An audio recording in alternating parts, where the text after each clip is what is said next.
আচ্ছা, তৃতীয় পৰ্যায়ৰ ৰেচন কাৰ্ড ডিষ্ট্ৰিবিউশ্যন কাৰ্যসূচী আজি সমগ্ৰ অসমত চলি আছে। চালবাৰীত মই মানাছ সমষ্টিৰ কাৰণে আজি আহিছোঁ।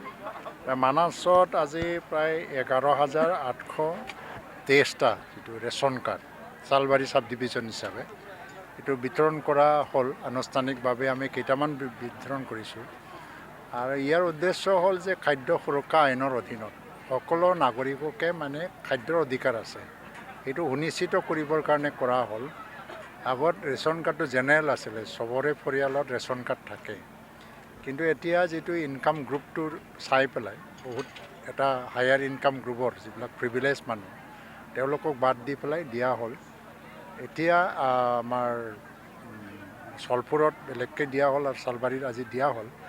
তো আজি ইয়াৰ দ্বাৰা দি এটা সুবিধাটো হ'ল যে আমাৰ ৰেচন কাৰ্ড পোৱাৰ লগে লগে প্ৰধানমন্ত্ৰী মানে জন আৰোগ্য যোজনা আৰু আমাৰ মুখ্যমন্ত্ৰী জন আৰোগ্য যোজনা দুটাও আয়ুষ্মান ভাৰত কাৰ্ড পাই পেলাই ইয়াৰ অধীনত 5 লাখ টকালৈকে বিনামূলীয়া চিকিৎসা পোৱাৰ এটা সুবিধা থাকে।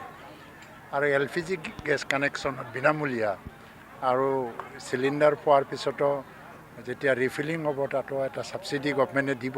এইখিনি সুবিধাটো দিয়া হৈছে। উদ্দেশ্য হ'ল যে যিবিলাকে সমাজৰ মানে দুৰ্বল শ্ৰেণীৰ ব্যক্তি তেওঁলোকক আমি এটা সময়লৈকে সহায় কৰি পেলাই ওপৰত উঠাই লৈ যাব লাগে। আৰু তেওঁলোকে যেতিয়া আৰ্থিকভাৱে স্বাৱলম্বী হ'ব তেতিয়া তেওঁলোকে ৰেচন কাৰ্ড লোৱাৰ কোনো প্ৰয়োজন বোধ নকৰিব। বহুত হাজাৰ মানুহ ৰেচন কাৰ্ড চাৰেণ্ডাৰো কৰিছে।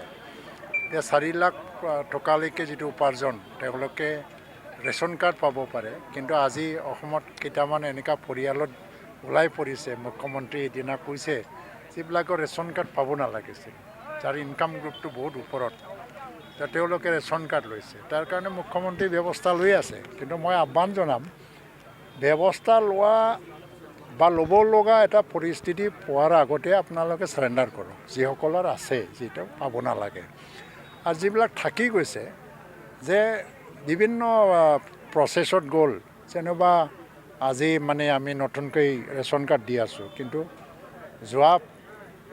যোৱা বছৰ বা ৰেচন কাৰ্ড দিয়াৰ সময় তেতিয়া বহুতখিনি প্ৰাপ্য বা পাব লগা ব্যক্তিসকলে থাকি গৈছিলে। সেই লিষ্টবিলাকো আহি গ'ল আৰু এতিয়া নতুনকৈ লিষ্ট আহিছে, কিন্তু নতুনকৈ সোমোৱা লিষ্টবিলাকত বহুতকেইটা বাদ পৰি যোৱা মই গম পাইছোঁ। ইয়াত চালবাৰী চাব ডিভিজন হিচাপে প্ৰায় 600-700 এনেকুৱা লিষ্ট থাকি গৈছে বুলি মোক আজি আমাৰ EM গৌতম দাস ডাঙৰীয়াও জনালে আৰু মণ্টু বড়ো ডাঙৰীয়া জয়মচাৰী ডাঙৰীয়া তেওঁলোকে জনালে। তো মুখ্যমন্ত্ৰীয়ে তাৰ কাৰণে এটা ব্যৱস্থা ৰাখিছে। তাৰ কথা 1 লাখ এটা ৰেচন কাৰ্ড কথা ভৱিষ্যতত আমি জেনুইনলি পাব লগা ব্যক্তি যদি বঞ্চিত হৈছে এইসকলক দিয়াৰ কাৰণে ব্যৱস্থা কৰিব। কিন্তু পোৱা নাই যিসকলে তেওঁলোকে ইমান চিন্তাত থাকিব নালাগে, কিন্তু জালিয়াতি হ'ব নালাগে। এতিয়া আজি চালবাৰীত যিটো হৈছে খুব ভালেই হ'ল আৰু মই ভাবোঁ যে ৰেচন কাৰ্ডৰ দ্বাৰা দি মানুহৰ যথেষ্ট উপকৃত হ'ব। সন্মুখত স্যাৰ BTC নিৰ্বাচন